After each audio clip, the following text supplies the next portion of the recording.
Every 60 seconds, there are 500 hours of content being uploaded on YouTube. There are 65,000 posts made out on Instagram, and there are 3.3 million updates on Facebook. It's a lot of content. I don't know what the statistics were like about 6 years ago, but I'm happy I didn't know them because I probably wouldn't have quit my day job as a hard rock mining engineer to become an artist. Now, what was important to me when I first quit my day job was traveling. I wanted to travel, but I didn't want to pay for it. And I figured out that actually, with the help of social media, I had a little bit of a following. I had 7,000 followers, and I could put online that I wanted to visit somewhere, reach out to a photo club, offer to teach a photography class, and I would have a free plane ticket somewhere. I'd have a sofa to crash on. I'd be able to make new friends. I could find something interesting and build something out of that. This is an abbey in Belgium. Found some local capoeira artists, found a pyrotechnician, went out, experimented, created something different. And I kind of repeated this pattern all over the world. I was invited to speak at a trade show in Cologne in Germany. And I was looking around and I had just seen these articles online on these beautiful libraries that were all over Prague. And so we just started emailing random people trying to get access. Can we do a photo shoot there? 3, 4 rejections later, we found this one in Austria that said, sure, we'd love to have you come by and do a creative photo shoot. So we went on a little road trip, a few hours with some friends who came in, got a costume sent in from Poland by another costume designer I had never met before. I still haven't met her, and created some pretty art. And so this kind of spirit of just heading out and experimenting and just creating for the sake of creating without really thinking too far on who's ever going to hire me to do this anyways, was one of the very important ethos that I sort of kept with me and I have continued to keep. So I kept doing these kind of projects, going out, experimenting. This was actually shot on vacation. My parents had dragged me on vacation. I really didn't want to go. And they sold me on the idea of learning how to dive. And so, okay, cool. If I'm going to learn how to dive, I better find out what there is to see.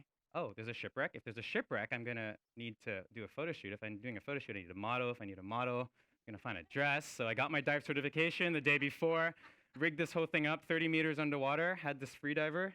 She flew herself in to be a part of this crazy adventure, and here we are 30 meters underwater taking a photo. And this was the first time that my work actually popped up mainstream. This was just when Facebook had started the trending tab, and for, 24 hours, I was a superstar on Facebook. I was on the top 5 news topics, photographer, ties, model, 30 meters underwater in a shipwreck in Bali. And so these kind of crazy experiments eventually landed me work. Turns out if you're able to attract attention online, people like that. And I ended up doing one of these projects. This was probably one of my largest commercial successes in my career. A cell phone company called Huawei invited me to take the craziest photo that I possibly could using their cell phone. So we decided to create an angel of fire, did some fire painting up in Shanghai, got my face plastered on the side of some beautiful buildings. This is in London on the Westfield Mall. And I walked away with money, which was wonderful. But all this came with a sort of a problem, and it was that I was doing work. I was getting paid as a creative, which I think is a dream for many creatives, but it wasn't what I thought it would be. I didn't feel a sense of pride necessarily, other than the fact that I had successfully survived as an artist, which is really cool. But the work that I did didn't have deeper meaning. At the end of the day, I was just moving product off a shelf. And all I could maybe hope for was more campaigns to sell more product with bigger brands.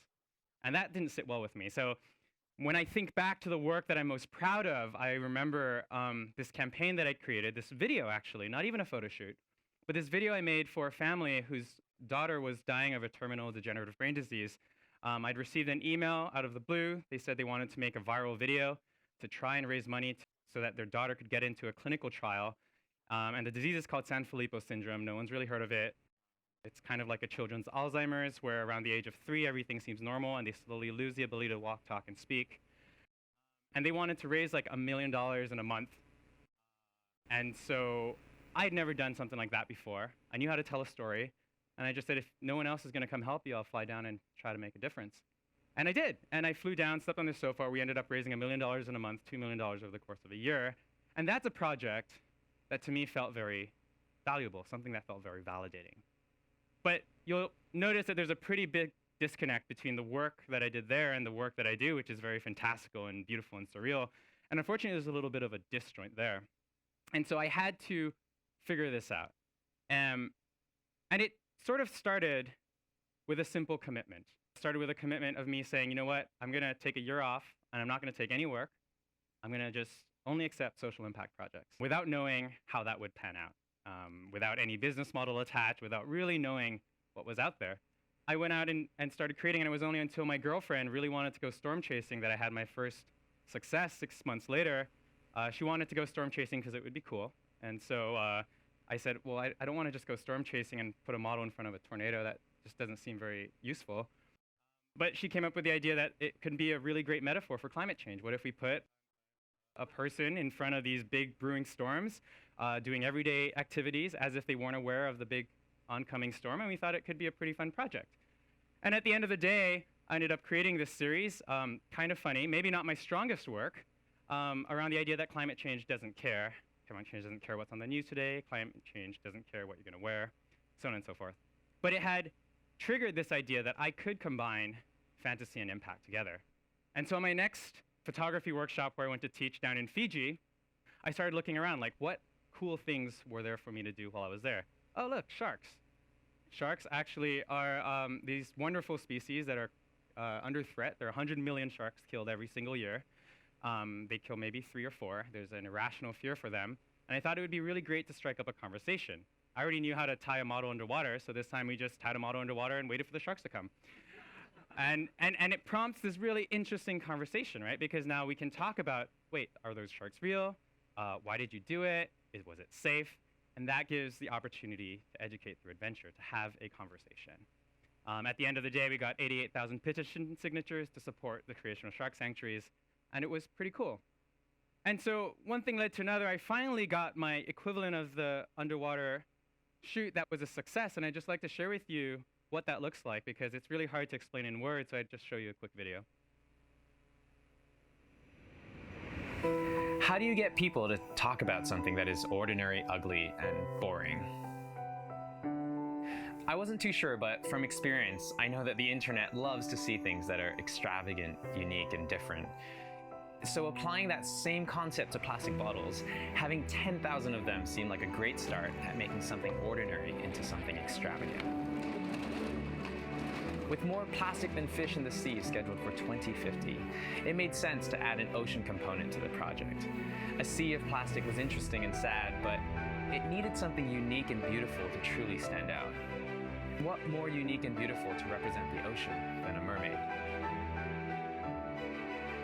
And so with the help of a waste management center called Tomra and a local artist called Cynthia, we ended up with 10,000 plastic bottles that came in a 50-foot truck, along with a beautifully designed, handmade mermaid tail.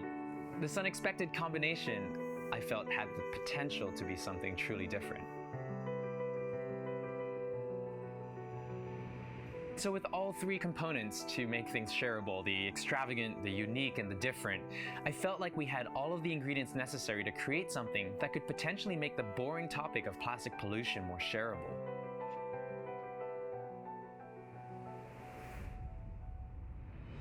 As the shoot deadline creeped forward, dozens of volunteers joined us in our quest, contributing whatever they could, from helping us clean and delabel thousands of bottles, to rigging up my camera to the ceiling with plywood and pulleys, to borrowing a 52-inch TV from Costco. For the mermaid, talented artists came together to transform our beautiful model into a believable mermaid. And before I knew it, all the pressure was on me, waiting to see if the concepts would work or just be flushed down the drain.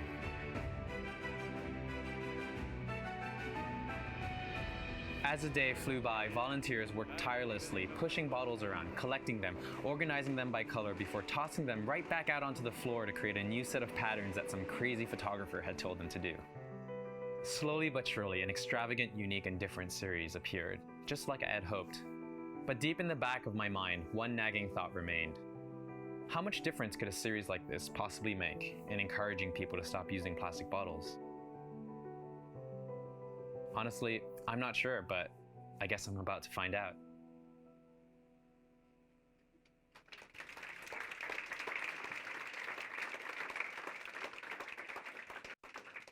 This series ended up getting about 37 million views on Facebook, and while it might not be much within the scope of all the content being created in the world, what it has unlocked a few years down the line is the opportunity to actually get paid to make the world a better place, which is really, really wonderful. And I guess I just want to conclude on one thing, and that is the world doesn't really need more photographs. The world doesn't need more art.